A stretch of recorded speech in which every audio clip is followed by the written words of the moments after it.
up, family? It's your favorite host, Maria Jordan from Afternoon Tea Radio. And today I am sipping tea while spilling tea with my special guest, Montoya Smith. What's up? How you doing, Queen? Glad to be here. Glad to be here, Queen. I appreciate you so much, man. We've known each other for quite some time. It's been a minute. It's been a minute. Really? So tell everybody first, where are you from?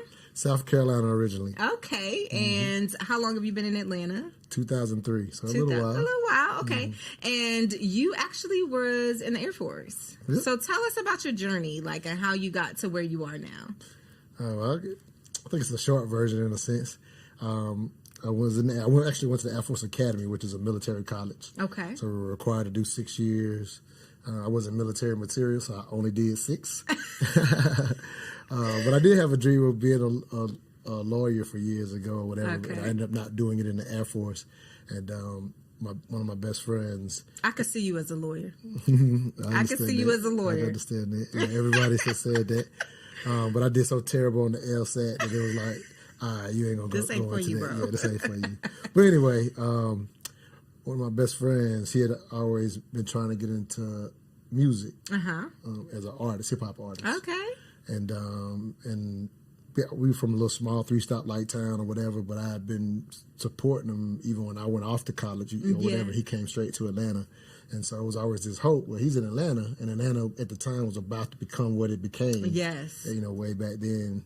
This is probably 97, 98 when I went to college. And then when I was ready to get out, I decided I'm going to put my money into helping him make it, if you will. So it brought me to Atlanta. And I think we met you while he was still kind of, while he was still on the scene to a degree. I didn't know. So okay, so you were coming to Spotlight Tuesdays to support your friend? Well, he was a hip hop artist or whatever, but just being in Atlanta, I was always on the poetry scene, the music scene, just making those relationships. I mean, at one time, I don't know if you remember, I even highlighted like maybe y'all could do a collabo together, whatever. Oh, yeah. I think by the time we met you, slightly on the tail end of him deciding to, kind of not do it, but that's what brought me here. Okay. So got out the military, came down here and dumped a bunch of money and trying to figure it out. A bunch of money for me, but once I realized how there was a little bit of money for the music industry, like you can't do nothing with that kind of money. So, wow! So, but you did work in the music industry for several years. Just a little bit. I was kind of on the fringes. Okay. I was the grownest cat on the street team. I was just trying to break in any kind of way, and that was just breaking in while hoping to get him on, if you will. So it was just kind of like, let me make as many relationships as I can. I ended up working at a music store for a few years, and even when he got out, I continued to work at the music store just because I had a love for it. Yeah. But at the time, hopes that even when he just had to take care of his son or whatever. Yeah. So that's kind of his. Gotta do it. Yeah. So that was his final decision. And so at the time, though, I still had a love for saying I still want to break into this industry, but the industry was downsizing due to all the pirating. I'm saying that right? Where they were taking all the music or whatever. Yeah. And so everything was just downsizing. They were letting go. Like one of my friends who had been in the industry, she had gotten out, and she kind of woke me up. She was like, "Look, I got friends that have been executives and in this industry for 14 years, 20 years, and they're getting let go." So she's just kind of like, you need to wake up to, you're probably not going to break in at this time because they're downsizing. So what's the opportunity for you to even get in or whatever? But that's what brought me here, is a love for music that I've always had or whatever. And I thought I would get in from the business side because I wasn't an artist, if you will, but I love hip-hop, love music. Yeah. Who's your favorite artist? Hip hop, specifically Jay-Z or Scarface. Okay, I do like some Scarface. They tie for first. I do like some Scarface. Yeah, then Pac right behind them. You got Pac behind Jay-Z? Yeah. My Lord. Okay, that's another conversation for another day. All right, okay, I'm going to let you have that. You will not win that conversation. You will not. You will not. Hov is the GOAT. No. I won't. I don't even feel like he's the GOAT for a living artist right now. But you know what? Everyone's entitled to their own opinion, even if it's wrong. Well, I have the right opinion. Let's just get that clear. Sure you do. Okay, so who's your favorite artist? Jay-Z. Okay. And Scarface. And I can't even decide. I'm going to let you be great. All right. So through all of that and all of your experiences and everything that you've done, you then you're an entrepreneur, like known in the city. So what brought you to that? Like, how did you get started in your business and mental dialogue, which we'll get into? Like, how did that start?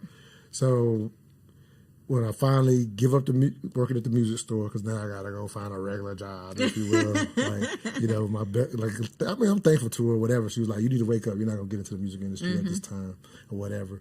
So I went into sales, like fitness sales at Lifetime Fitness, that type of thing. And so at that time, once I kind of decided I'm not going to be in the music industry, I'm like, well, I done went through a lot of money. Yeah. And I need to try to figure out how to make a career, and sales is kind of a way to go to a degree. And so at the time I had my sights on even getting into corporate sales within that or whatever.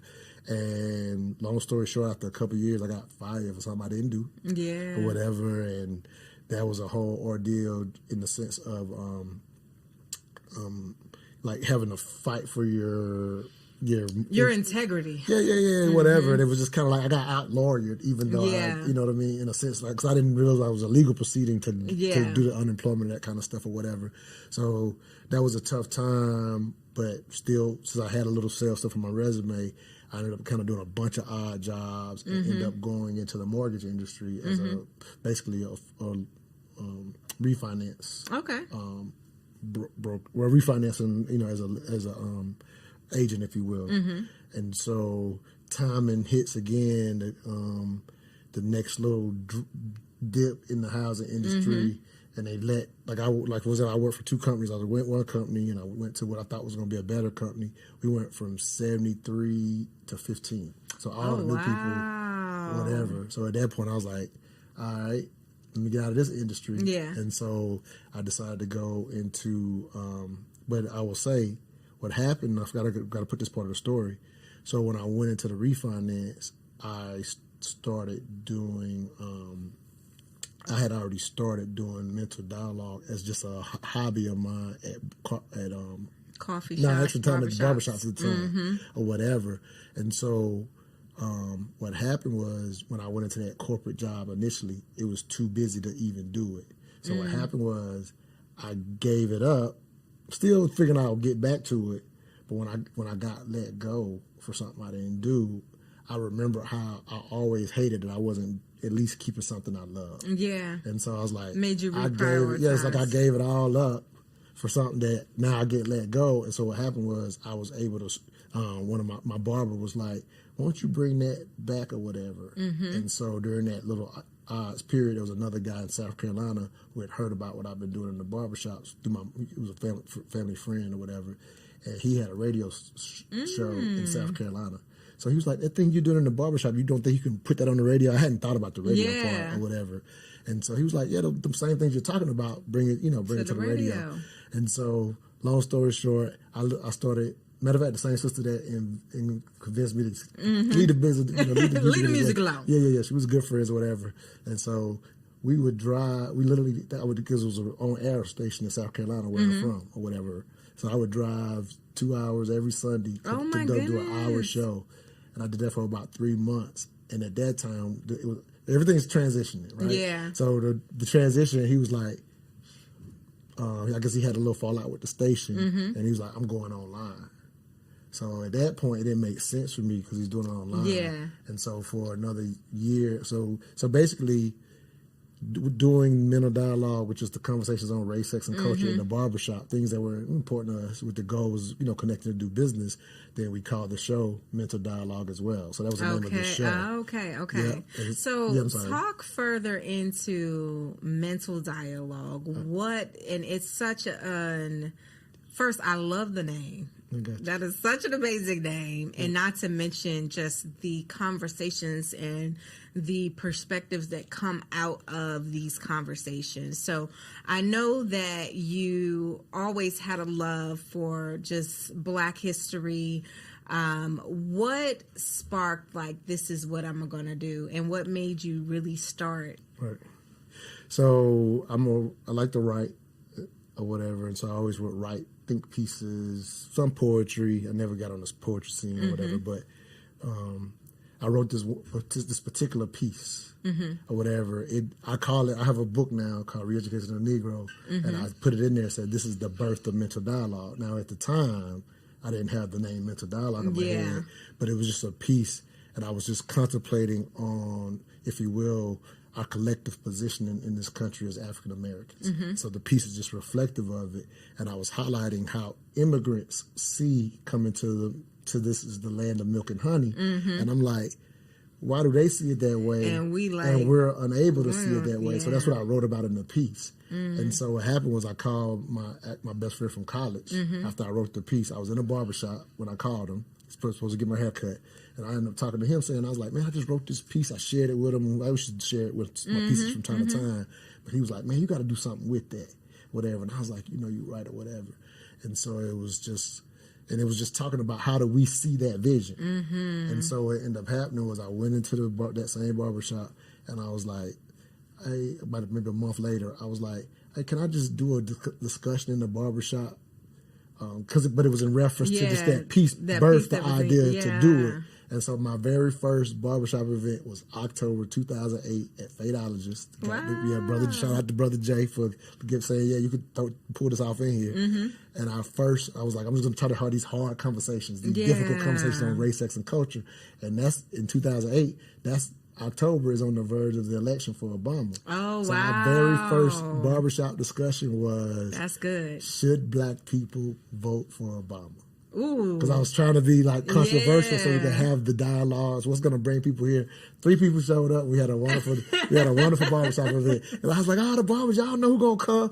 Nobody. 3 people showed up. Oh. So that was the start. But that's okay. Yeah. 3 people is better than 0. Exactly. And all you need is 2 for a conversation. Absolutely. Okay. All right. That's dope. Okay. So you started there, and then you moved into coffee shops. Yeah. After a number of years. Okay. I don't know if it was anything that particular brought about the transition per se, but it was just. But what happens is I would end up moving because different jobs, that kind of stuff. Yeah. So, but after losing that corporate sales job, right, whatever, I just dedicated. I would never take a job that doesn't allow me to keep doing something I love. Yeah. Or whatever, because my love had been, I'm trying to get into the music industry. Yeah. So once that was gone, it was like, well, I love doing this. And it was effective in making a difference wherever I lived in those different communities. So I would move it around. And I think maybe the barbershop I was in, it was starting to be standing room only, if you will. Not whatever. And so there was a black-owned coffee shop that's no longer here or whatever, but I went to them and said, I need a bigger place. Here's the concept. And they let me do in that barbershop.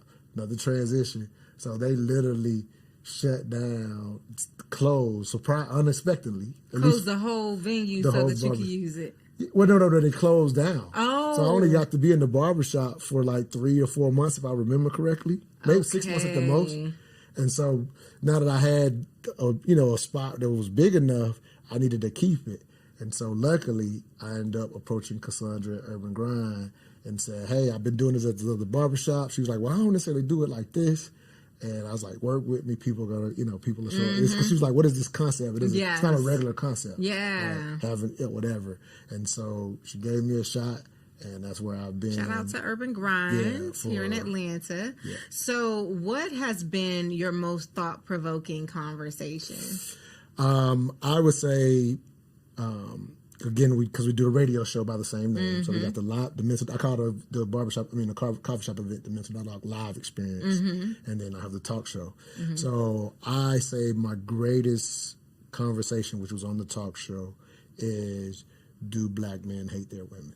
I got a part 1 and part 2. Both parts are good. I spread them out. But the very first one is probably the deepest one we've ever done. Because my concept, let me give you a little concept, mental dialogue. So even the name itself, I didn't think of this. It came about. The name means something, right? So when I wrote the name, I didn't have this concept. But now for a lot of years, if we can improve the conversation inside your own mind, you will be better. Therefore, the community is better. Yeah. So mental dialogue. So we do try to have a lot of therapists as a part of our conversations when at all possible. Yeah. And so I was fortunate enough to have on a psychology professor for that show. and we just went super deep. I want to hear some of it. Yeah, what was the conclusion? No, right now. What was the conclusion? What was some of the dialogue? So I just kind of went into, you mentioned how much I love history, right? Yeah. So it was understanding the psychology from the first time that our people were brought here, right? Mm-hmm. So if you think about landing on this foreign land, this is a unique way to even have enslavement. They completely remove you, right? Mm-hmm. So you land on this foreign land, and you think the concept of prior to them necessarily being enslaved, we have this idea of how men protect their women, mm-hmm. right? Well, if you're in this situation, you're unable to mm-hmm. protect, clearly. And you don't even know really what the horrors you're coming to. And there's a whole lot of history about even what they did before they let us step on land. Like, there's a whole history of how, mm-hmm. like, the deep history of how they strip us for who you are. Mm-hmm. So anyway, to shorten that up, I would just say that from day one, as the men, we could not protect our women, mm-hmm. right? And so what's the psychology of that? There's still this nature for it to be done. You know, they're breaking up families, trying to pull people together, whatever. But then once it becomes prevalent and legal, like they already put it in law, so this becomes the kind of the way of the land, right? So for the most part, could a woman look to her enslaved brethren to really help her? So you lose sight of something that's natural for humans. It's mm-hmm. natural for the man to look out for the woman to look to the man. So we're the only culture that gets broken up based on how it was done. Mm-hmm. Because if you look at other enslavement around the world, it's not necessarily a breaking up of the family. It wasn't necessarily as harsh, that type of thing or whatever. Yeah. So it's super intentional to where now, by nature, now you have to look to who feeds you for everything or whatever. And so the psychology of this, once we endure the 243 years, we come out of enslavement, if you will, our people, due to their strength, they actually would, they already jumped the broom plenty of times, and once they could do it legal, they would go to the courtrooms and legalize the marriages they already had. Even the enslavement near the end, they had gotten away from breaking up families because they had figured out breeding was better and that kind of stuff. So you wasn't always broke up. So by the end, it was common for your children to be in the home at the end of the 243 years, whatever. But at the same time, that man still had to kowtow, right, to if you will. So at the point of freedom, there's a psychological concept of me as a group, as a man, I need to assert my manhood. Well, at this point, where did you learn manhood from? From the slave master. So you embodied that type of manhood versus the tribal manhood that you don't even know anymore. Yeah. You're 200 years removed from the tribal concept of how we all take care of one another. So even now you've learned a way that's completely foreign to you to take care of your lady. And so even the things that we quote unquote fight now with the history of patriarchy and things of that nature, we only learn that way naturally because of the time and how everything worked out. So in your chase for manhood and you're copying somebody else's way, we didn't realize our sisters have always wanted and waited for us to take our position, but sometimes we took our position from a foreign knowledge, which was rooted in hate. Ooh. So we're going to go and listen to this conversation. That is a good one. And so we had a conversation on your show about men and vulnerability. And I feel like that is part of it all ties together. Absolutely. And we were talking about should men be vulnerable in relationships? Should they show vulnerability? Montoya feels, is that a no? Yeah, for the most part, I still stand by that. And I would say ideally, with your significant other, if there's going to be a woman that you do it with, in a sense, it would be her. But I still think that should be very limited, just based on, because I still feel like roles are somewhat natural and matter to a degree. Okay. And so what happens is, I feel like when a young boy is trained properly, then he's also trained to understand in his role with everything that his significant she is dealing with, then there's certain things you don't even bring to her because it actually hurts the dynamic of the home. And so you think that there are things that a man should keep from his woman? Yeah, I don't consider it keeping from, but the only reason I'm saying that is because I think this is proper. Like, if you watch what I'm saying. So if it's proper that, let's say, there's a hiccup, or I'm as an entrepreneur or whatever, so my demands are up and down per se, right? Whatever. So I'm used to that myself. I don't think that it's necessary for me to always explain that to you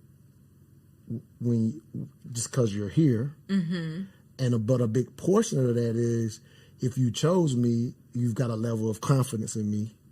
You've already kind of. I get it. So I'm saying you got a certain level of confidence in me, and so since I know how to get through that, then you don't want to share that vulnerable space. To add that because by nature, your concern for me, you're going to start trying to figure it out and think about it too. And I'm big into psychology, so the subconscious aspect of it, out of your care for me, is you will add more concern because I brought that to you. Or solution.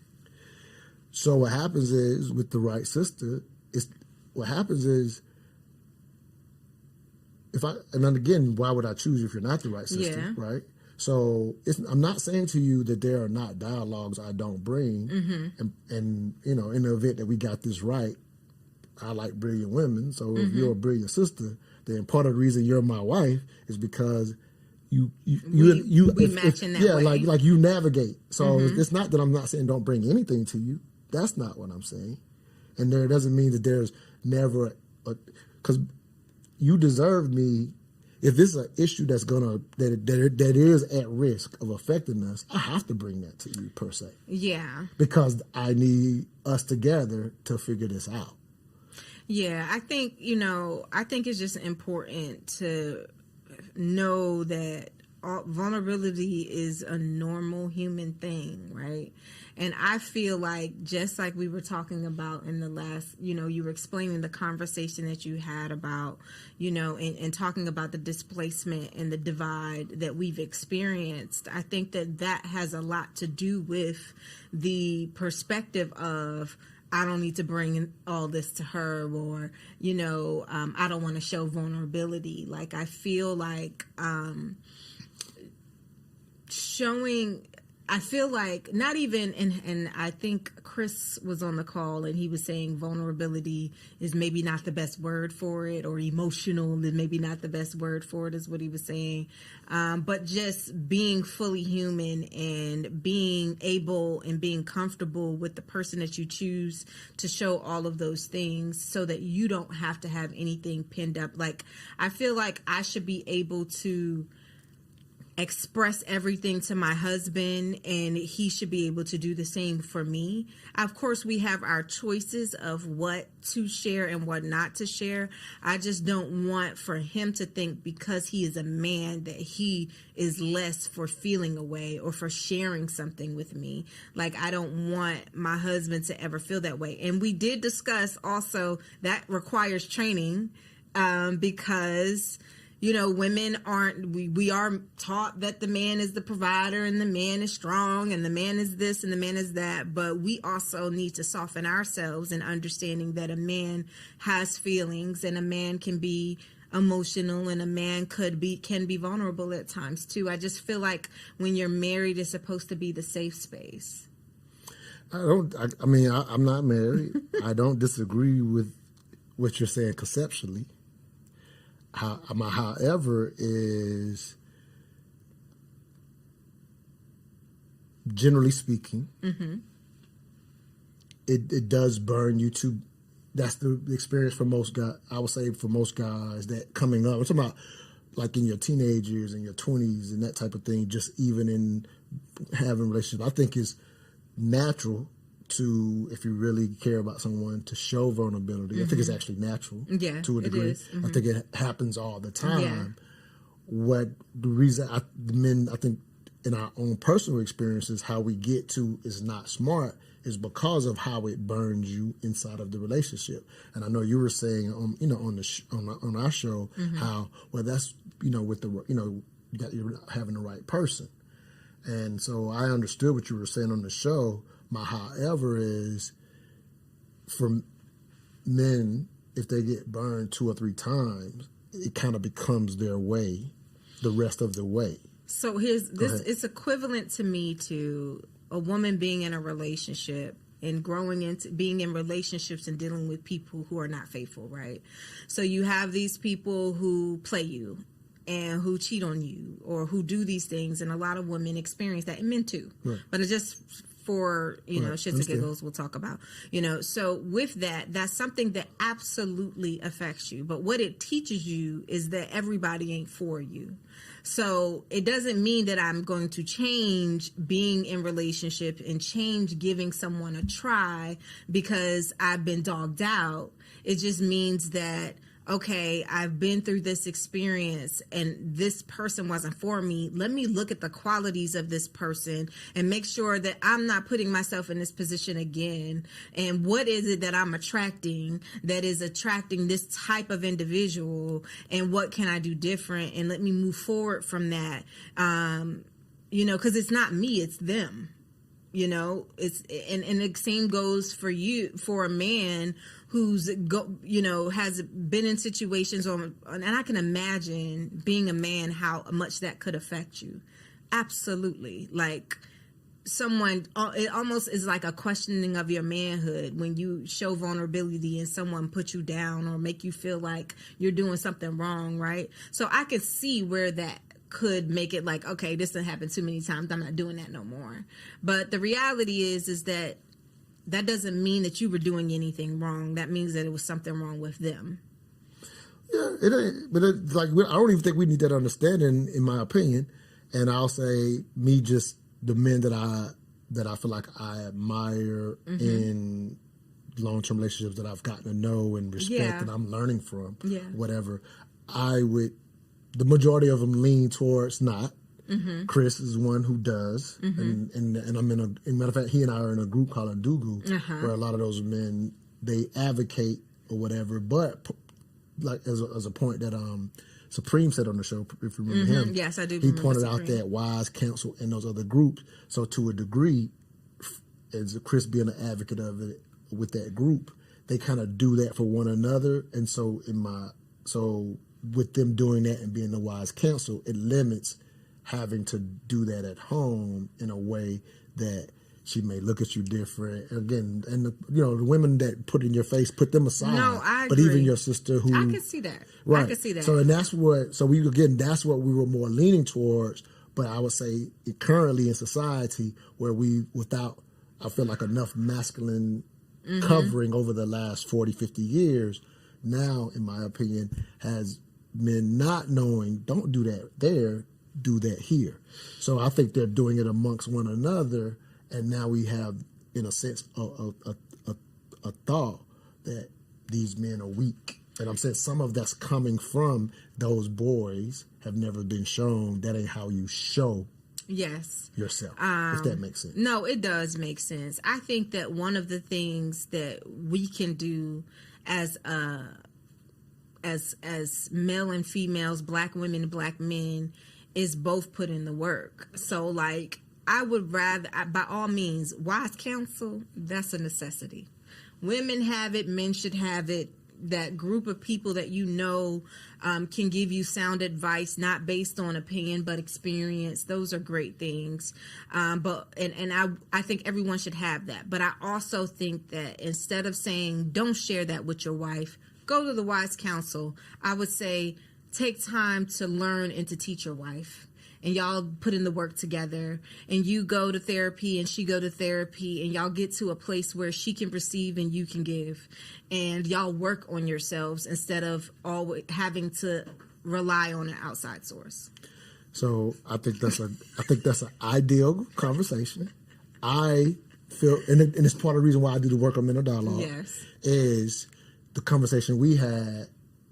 For anybody that may have listened, see, when you're in a belief system, or you think a certain way, or say you're a young man who doesn't share properly, or don't understand what you and I both will count on saying we understand. Yes. So if you're that young man, like, that's a lot of advice for someone who's never taken the step.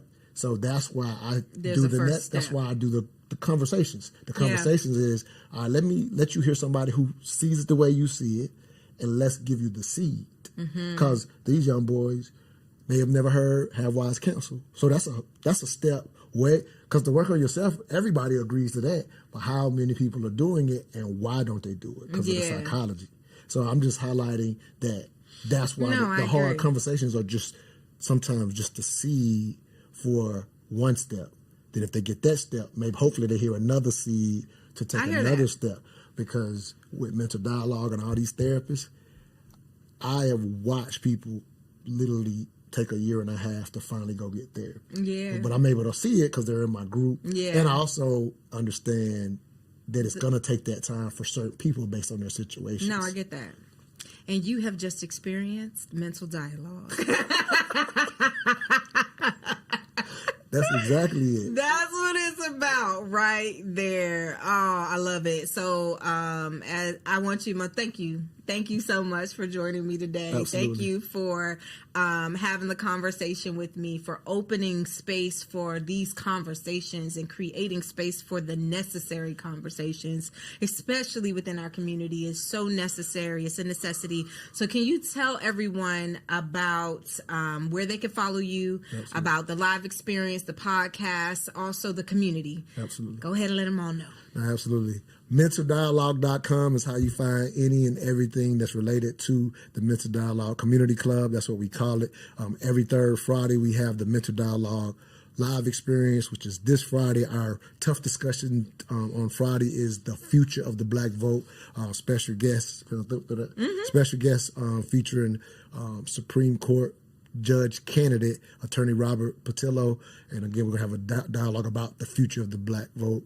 It's election year, so it's a very important conversation this Friday at Urban Grind.